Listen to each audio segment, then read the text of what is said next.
नहीं यार, ये चीज़ सही नहीं लग रही मेरे को। हमें इसी अंधेरे में निकलना होगा, किसी को खबर हुए बगैर। और फूटने में अभी देर है, उस वक्त तक हम लाहौर पहुंच जाएंगे। चल बेटा उठ, शाबाश, चल चले, चल बेटा, भरोसा कर मुझ पे, ठीक है, चल। यार धीरज, अपना दिलजान, इसमें ये डिसीजन, ये देख यार कितनी जिंदा दिल लड़की है, चाहे कुछ भी गलती वलती करी है, बट वो थोड़ा सा है, जिम्मेदारी उठाने वाला नहीं है ना बंदा, वो उस हालत में ही नहीं है वो। चाय तो पी लें, कहीं तो दवा भी साथ में दे दूं? नहीं है, बड़ी दर्द है सर में, बस चाय से ठीक हो जाऊंगी। तो मेरी चाय मैदे में उडेलने से क्या होगा? मैं तो कहती हूँ घड़ी दो घड़ी सो जाओ। पता नहीं सारी रात तुम भोले से क्या बातें करती रही। माँ बेटा दुख सुख भूल रहे थे। हाँ, दुख बांटा भी तो किसके साथ, जिसे अपना ही होश नहीं। हाँ, लेकिन उस बेहोशी में भी वो अपना सारा दुख भूल गया, बाबला।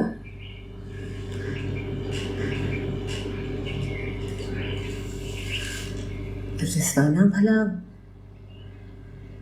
इस घर की दीवारों और मुंडेरों पर आखिरी बार कुमकुमे तब सजे थे ना, जब तेरी और नुसरत की शादी हुई थी। नहीं भाभी, हर शब रात ईद मिलादुन नबी पे कुमकुमे लगाते तो हैं कोमल के अब्बा। अरे नहीं, तू समझी नहीं मेरी बात। मेरा मतलब है कि उसके बाद तो इस घर से बारात निकली ही नहीं। हाय मेरे अल्लाह, भाभी फिर से तो नहीं भोले की शादी के ख्वाब देखने लगी?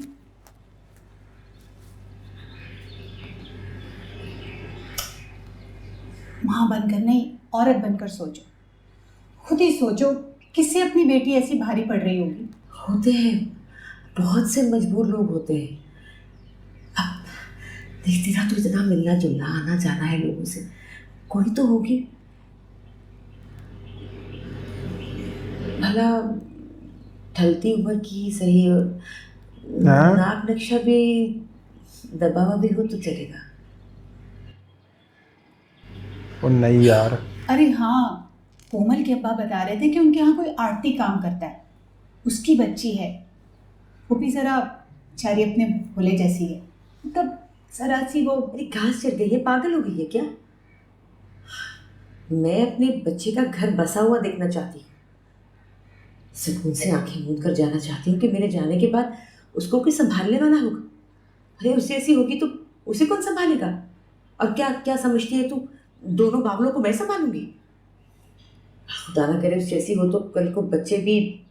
अच्छा भाभी, करूँगी बात मेरुन्निसा से, उसका मैका भी तो है ना जरा गरीब मिस्कीन सा, पूछूंगी उससे कोई है लड़की तो बता दे। अरे परे हटा, मेरुन्निसा गोश्त का पहाड़, और उसके मैके में भी सारी इतनी मोटी कि मेरी तो हवेली की ईंटें हिल जाएगी। और जो मेरा बच्चा आता है ना 11 दिन महीने में घर, वो भी नहीं आएगा, उसकी दहशत से भाग जाएगा। तो डिमांडें भी आंटी की यार, लेकिन अब मेहमान आए सवेरे सवेरे। अम्मा जन्नत है।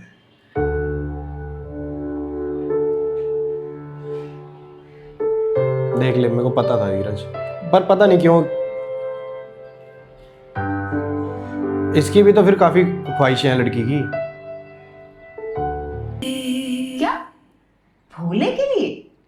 अरे मगर तूने खुद ही तो जिक्र किया था फहमी का। अरे जिक्र किया था, ये कहा था कि रिश्ते पे नजर रखना, ये थोड़ी कहा था कि साबित सबूती लड़की उठा ला तुम।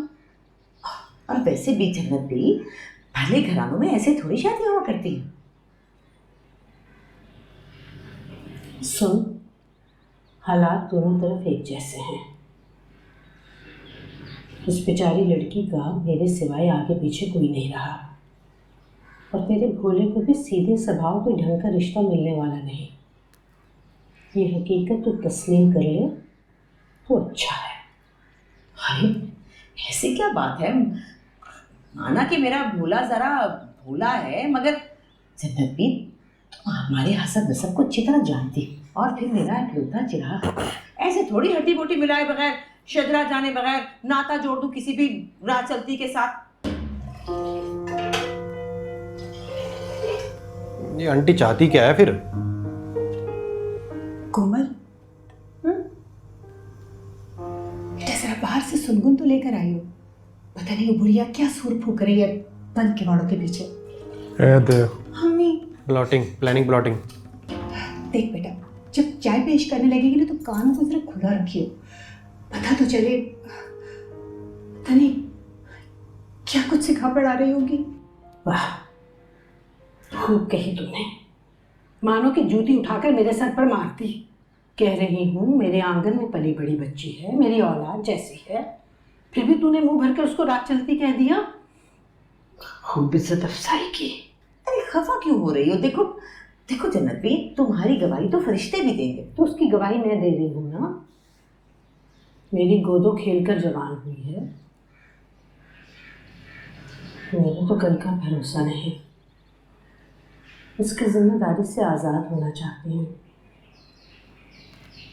तूने अपने भोले के लिए दुल्हन लाने की चाह जाहिर की तो सबसे पहले तेरा ख्याल आया। लड़की खिदमत गुजार, मेहनती और साबिर है, अच्छे से गुजारा करेगी। वो तो सब ठीक है जन्नत भी, लेकिन वो मैं तो बड़े मान से आई थी फहमीदा,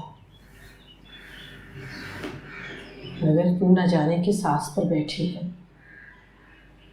क्या क्या उम्मीदें और ख्वाब बांध रखे हैं तूने अपने बेटे के लिए। लड़की पढ़ी लिखी है, सुगढ़ है, तमीज़दार है, और खूबसूरती तो नज़र आने वाली चीज़ है, तुझे नज़र आ ही गई होगी। और क्या चाहिए तुझे अपने बेटे के लिए? सुन, अपने बेटे को लेकर बाहर निकल। अगर इनमें से एक गुण वाली लड़की भी तेरे भोले के साथ शादी करने को तैयार हो जाए ना, तो जो चोर की सज़ा और मेरी सज़ा। अरे कहाँ जा रही हो? अरे बैठो ना तुम, आराम से बैठो। क्यों नाराज हो रही हो? देखो ना, इतना बड़ा फैसला मैं इतनी जल्दी तो नहीं कर सकती ना। तुमने भी तो सवेरे सवेरे मेरे सर पे घूसा दे मारा है। मेरा तो दिमाग ही ऑफ हो गया, समझ ही नहीं आ रही क्या करूं। कुछ बहुत सही है रिश्ता।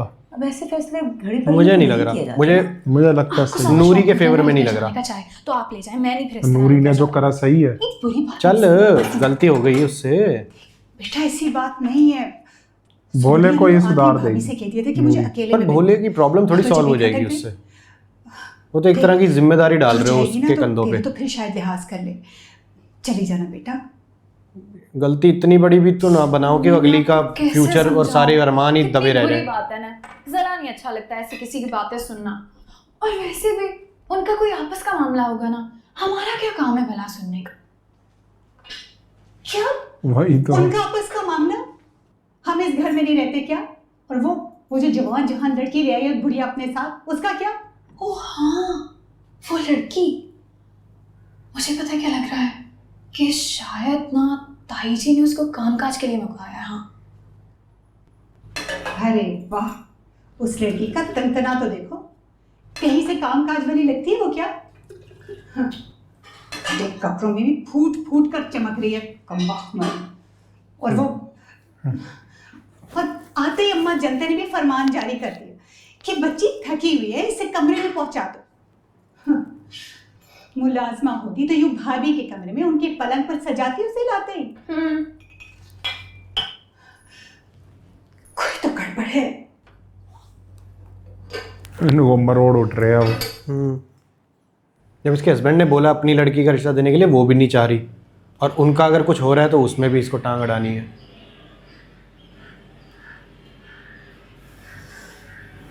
तू ना खूब से खूब तक की तलाश में लोगों की ख्वाबें देखती रह जाना। मैं तो चलती हूँ।